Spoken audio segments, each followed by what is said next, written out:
Hello everyone, ज्योतिष क्रिएटिव्हिटीमध्ये आपल्या सर्वांचं खूप खूप स्वागत आहे। आज मी बनवलेली आहे तोंडात टाकताच विरघळणारी अशी गोड रेसिपी जी आहे मैसूर पाक।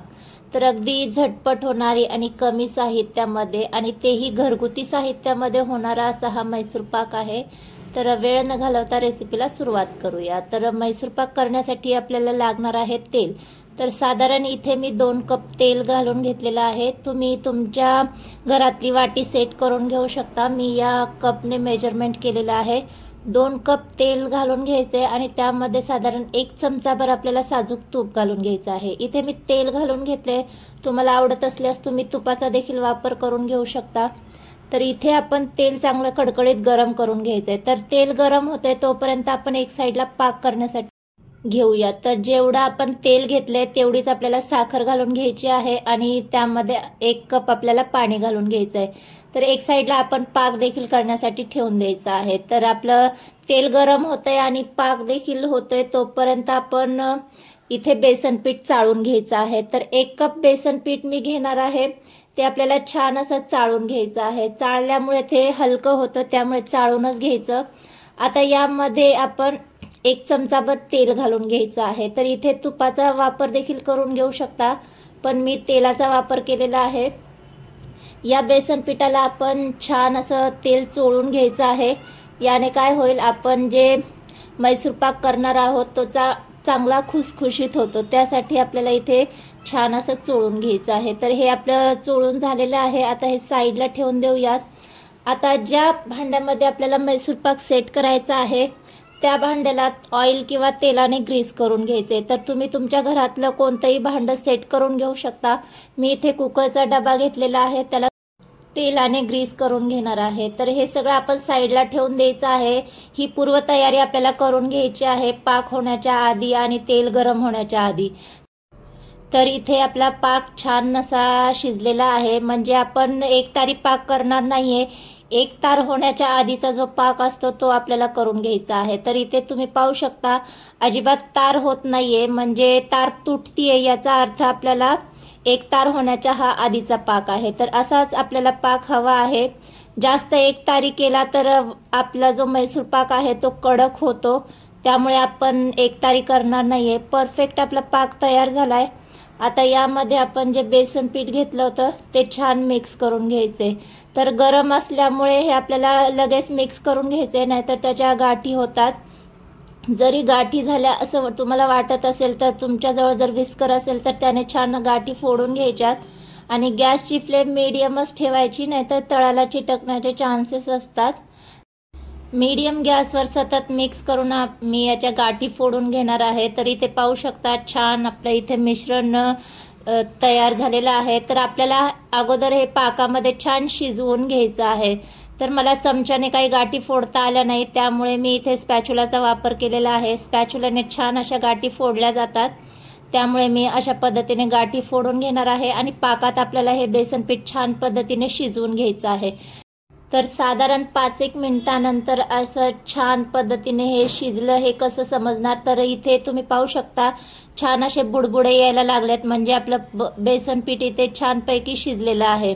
जर तुम्हाला वाटत असेल इथं बेसन पीठ आपलं कच्चं आहे तर तुम्ही ते नंतर देखील शिजवून घेऊ शकता।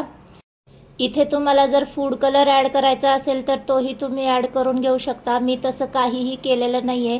तर इथे छान असे बबल्स यायला लागलेत, म्हणजे बेसन पीठ छान पद्धतीने शिजलेलं आहे। आता यामध्ये आपण जे तेल एक साईडला गरम करायला ठेवलेलं होतं त्यातलं पळीभर तेल आपल्याला यामध्ये घालून घ्यायचं आहे। तर सगळं तेल आपल्याला एकदम घालायचं नाहीये, ते सगळं तेल आपल्याला लागणार आहे, पण एकदम न घालता आपण 2-2 चमचे यामध्ये घालून घ्यायचं आहे आणि अशा पद्धतीने मिक्स करून घ्यायचे।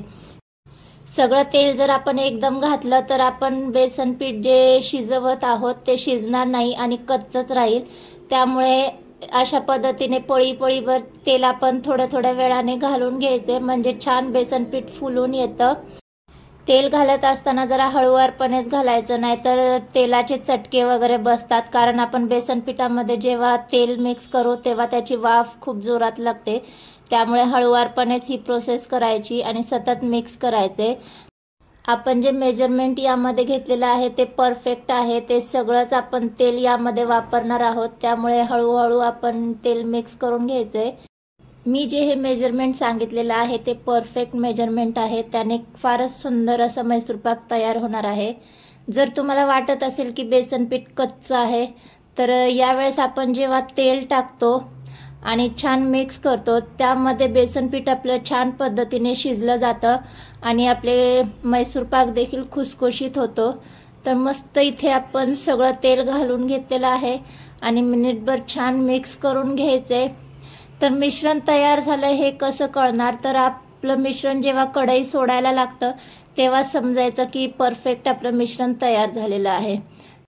इथे आपलं मिश्रण कढई सोडायला लागलंय म्हणजे इथे परफेक्ट मिश्रण तयार झालेलं आहे. आता आपण हे मिश्रण हळूवारपणे आपण जे भांडं तेलाने ग्रीस केलं होतं त्यामध्ये घालून घेणार आहोत. इथे तुम्ही आणखी थिक देखील करून घेऊ शकता, म्हणजे कलर छान येतो मैसूर पाकला. पण मी जास्त थिक करणार नाहीये, कारण जास्त थिक जर मिश्रण केलं तर ते त्याच्या वड्या छान पडल्या जात नाहीत. त्यामुळे मी जास्त थिक न करता या वेळेसच काढून घेणार आहे. तर हे सगळं मिश्रण आपण या भांड्यामध्ये काढून घ्यायचंय आणि साधारण 10-1 मिनिटं आपल्याला हे असंच थंड होण्यासाठी ठेवून द्यायचं आहे. तर इथे रूम टेम्परेचरला आपण 10 मिनिटं ठेवल्याच्या नंतर थंड झालेला आहे. हाताला चटके बसत नाहीयेत, अशा पद्धतीचाच आपल्याला नॉर्मल थंड करून घ्यायचंय. नॉर्मल थंड झाल्याच्या नंतरच आपल्याला याच्या वड्या पाडून घ्यायच्या आहेत. आपल्याला पूर्ण ते थंड होण्याची वाट बघायची नाहीये. नॉर्मल झाल्याच्या नंतरच सुरीच्या साहाय्याने अशा पद्धतीने त्याच्या वड्या पाडून घ्यायच्यात. जर आपण मिश्रण पूर्ण थंड केलं तर त्याच्या वड्या पडणार नाहीत. त्यामुळे नॉर्मल असताना वड्या पाडल्या की त्या छान पडल्या जातात.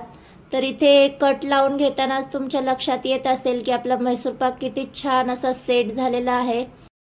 कट लावून झाल्याच्या नंतर साधारण 2 तास तरी आपल्याला हे असंच ठेवून द्यायचं आहे.